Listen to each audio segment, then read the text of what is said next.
Bear Grylls, ये वो real life hero है जिसने हम सब ने बचपन में ऐसे ऐसे कारनामे करते हुए देखा है जो हमारे रोंगटे खड़े कर देते हैं, जो करने का हम कभी सपने में भी नहीं सोच सकते। वो ये बंदा सच में करके दिखा देता था अपने स्ट्रॉन्ग माइंडसेट के बदौलत। लेकिन क्या आपको पता है, बेयर ग्रिल्स हमेशा से ऐसे नहीं थे। ये बंदा जो फियरलेस और स्ट्रॉन्ग मैन की तरह दिखता है, वो अंदर से कभी वीक, कमजोर, डरा हुआ, एंग्शियस और डिप्रेशन में रह चुका है। बेयर ग्रिल्स अपनी autobiography mud, sweat and tears में लिखते हैं, डर आपको बाहर से सख्त दिखने पर मजबूर करता है, लेकिन अंदर से आपको कमजोर और वीक बना देता है। बेयर ग्रिल्स को सबसे बड़ा डर था हाइट्स यानी ऊंचाई का, जिसे एक्रोफोबिया कहा जाता है। लेकिन देखो ना, मिरेकल ये कि कुछ साल बाद अपने शो के हर एपिसोड के स्टार्टिंग में ऊंचाई से हेलीकॉप्टर से उतरते थे। और बेयर ग्रिल्स यूके की स्पेशल फोर्सेस SAS का पार्ट रह चुके हैं, जहाँ उन्हें पैराशूटिंग का खूब एक्सपीरियंस था। वो कई बार प्लेन से छलांग लगा चुके हैं। 21 साल के बेयर ग्रिल्स ने 1996 में जाम्बिया के एक मिशन के दौरान 16,000 फीट की ऊंचाई से छलांग लगाई थी,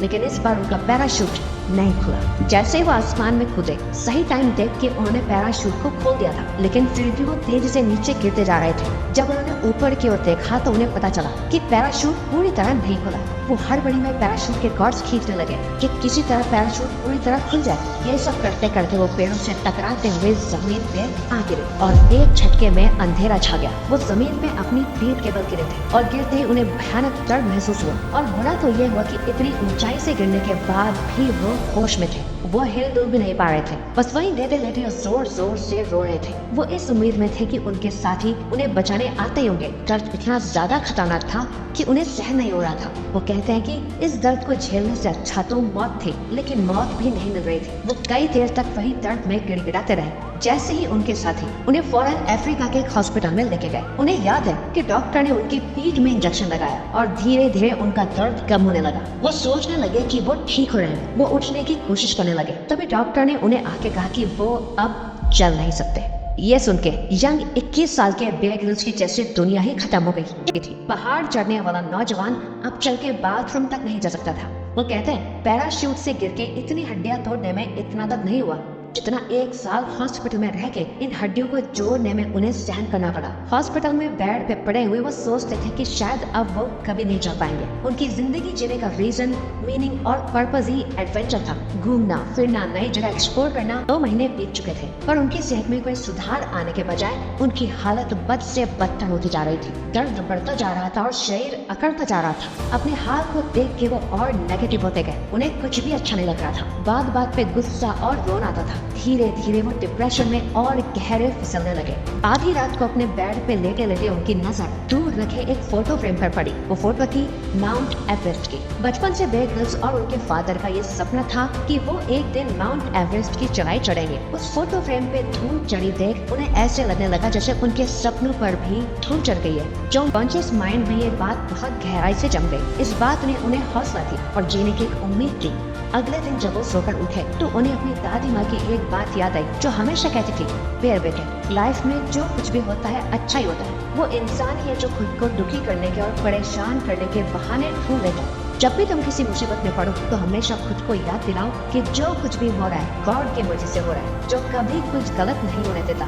इस टाइम उन्होंने इस बात की गहराई को समझा और इस सच को फील करा कि वो चाहते तो इस एक्सीडेंट में, इस इंजरी और चोट से मर भी सकते थे, लेकिन क्योंकि वो जिंदा है, इसका मतलब गॉड ने उनके लिए कुछ बेहतर प्लान करके रखा है। इसके बाद उन्हें इस बात की चिंता खत्म हो गई, क्योंकि लाइफ में आगे क्या होगा, क्या वो चल पाएंगे या नहीं, वापस स्पेशल फोर्स में काम कर पाएंगे। उन्हें अब इन सब की फिक्र और चिंता ने सताना बंद कर दिया। जब उनकी ओवर थिंकिंग कम हुई तो मन को शांति मिली। फिर उनका स्ट्रेस और नेगेटिविटी भी कम होने लगी। अपनी बॉडी से पहले उन्होंने अपने माइंड को रिपेयर करना शुरू कर दिया। माइंड स्ट्रॉन्ग हुआ तो बॉडी भी अपने आप ही होने लगी। उनके जख्म भरने लगे, हड्डियों के चुभने की स्पीड तेज हो गई।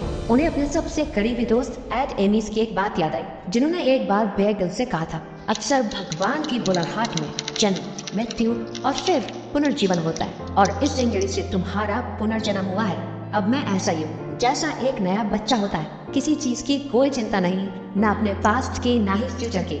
बस ग्रेटफुल हूँ तो अपने प्रेजेंट के लिए। बेयर ग्रिल्स कहते हैं, जिंदगी अक्सर हमें दूसरा मौका नहीं देती, लेकिन अगर ऐसा होता है तो बहुत ज्यादा ग्रेटफुल रहें। वो ग्रेटफुल थे अपनी लाइफ के लिए, अपनी टूटी हुई कमर के लिए, अपने सपनों के लिए। उन्होंने जाके उस माउंट एवरेस्ट की पिक्चर को हाथ में लिया और जोर से बोले, जैसे ही मैं ठीक हो जाऊंगा मैं माउंट एवरेस्ट की चोटी को छू के आऊंगा। उन्हें इस डिप्रेशन से किसी एक चीज ने सबसे ज्यादा मदद करी तो वो था उनका लक्ष्य, उनका एम और गोल। उनके पास अब तक जीने का कोई रीजन नहीं था, लेकिन उस हालत में जब वो चल नहीं पाते, उन्होंने खुद से यह वादा कर दिया कि वो माउंट एवरेस्ट चढ़ेंगे। जब वो अपने आसपास के लोगों से कहते कि वो ठीक होकर माउंट एवरेस्ट चढ़ना चाहते हैं, तो लोग उनके बातों को इग्नोर कर देते थे, लेकिन उनका गोल एकदम क्लियर था। अब उन्हें जल्दी से जल्दी ठीक होना था। उनकी बॉडी और माइंड दोनों को एक गोल मिल गया था जिसपे वो मिलकर काम कर सकते थे। एक्सीडेंट के तीसरे महीने के बाद दर्द कम होना शुरू हो गया। 8 महीने बाद उन्हें हॉस्पिटल से डिस्चार्ज कर दिया गया। 1 साल में पूरी तरह वो ठीक हो गए, बट डॉक्टर्स ने उन्हें मना करा था कि वो स्पेशल फोर्सेस में वापस ट्रेनिंग नहीं कर सकते।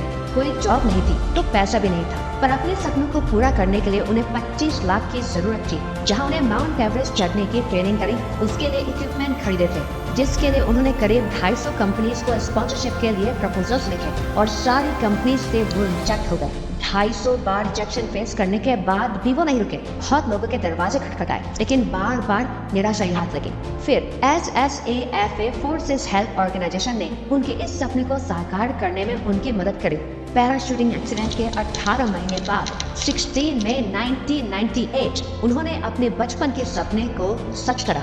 उनकी माउंट एवरेस्ट चढ़ने की जर्नी अपने आप में ही अलग कहानी है। यह सफर इतना भी आसान नहीं था। उनके साथ के 4 लोगों ने अपनी जान खो दी और उन्होंने 2 बार नियर डेथ एक्सपीरियंस फेस करा, जहां वो मरते मरते बचे। पर जैसे तैसे वो 23 साल की एज में माउंट एवरेस्ट की समिट तक पहुंचने वाले ब्रिटेन के यंगेस्ट पर्सन बन गए। इसके बाद उनकी कहानी बहुत फेमस होने लगी। लोग उन्हें सेमिनार्स में एज ए स्पीकर इनवाइट करने लगे। उनके ऊपर कई डॉक्यूमेंट्रीज बनी और फाइनली डिस्कवरी से उन्हें वो अपॉर्चुनिटी मिली जिसने उन्हें एक वर्ल्ड वाइड फेम दिया, जिसके बाद सब उन्हें मैन वर्सेस वाइल्ड से जानने लगे और शायद आप भी उन्हीं में से एक हो। तो अगर आपको ये वीडियो अच्छी लगी तो वीडियो को लाइक और सब्सक्राइब बटन पे क्लिक करके इस चैनल को ग्रो करने में सपोर्ट करो और बेल नोटिफिकेशन ऑन कर लीजिए ताकि आप आने वाली वीडियोस मिस न कर पाओ। Thank you for watching.